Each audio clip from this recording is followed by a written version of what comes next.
જામનગરમાં ભૂમાફિયાઓ સામે કડક કાર્યવાહી કરવા ઉગ્ર રજૂઆત કરવામાં આવી છે। રેંકડી કાઢી ઘંટ વગાડી મનપાને જગાડવાનો સ્થાનિકોનો પ્રયાસ।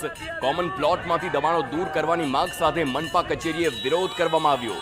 તો નંદધામ સોસાયટીના કોમન પ્લોટમાં વર્ષોથી દબાણની સમસ્યા છે। વારંવાર રજૂઆત કરવા છતાં કોઈ પણ જે તેના પગલાં હોય છે તે નથી લેવાતા તેવા પણ આક્ષેપ થઈ રહ્યા છે। દબાણોમાં ગેરકાયદે કારખાના ધમધમતા હોય તેવો પણ આરોપ લગાડવામાં આવ્યો અને ત્યારે જ અલગ રીતે આ પ્રકારે વિરોધ કરવામાં આવે છે। પરંતુ લોકોનું એ પણ કહેવું છે કે વારંવાર રજૂઆત કરવામાં આવે છે તેમ છતાં કોઈ કાર્યવાહી ન થતી હોય તેવા આક્ષેપ છે।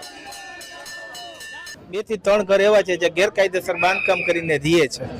અમે કમિશનર સાહેબને અરજી કરેલી છે કે અમને અમારો કોમન પ્લોટ સુપરત કરી આપે, એના માટે એ લોકો કાર્યવાહી કરે। કમિશનર સાહેબે 262 આપી દીધા છતાં પણ હજી સુધી કોઈ પણ જાતની કાર્યવાહી કોમન પ્લોટની અંદર કરવામાં આવેલી નથી। અમે કલેક્ટર સાહેબને પણ અરજી આપેલી છે। અમારી સોસાયટીની અંદર જે વડીલો છે એ ત્યાં રહી નથી શકતા, કારણ કે ત્યાં કારખાનાઓના અવાજ ઘોંઘાટ એટલા બધા આવે છે।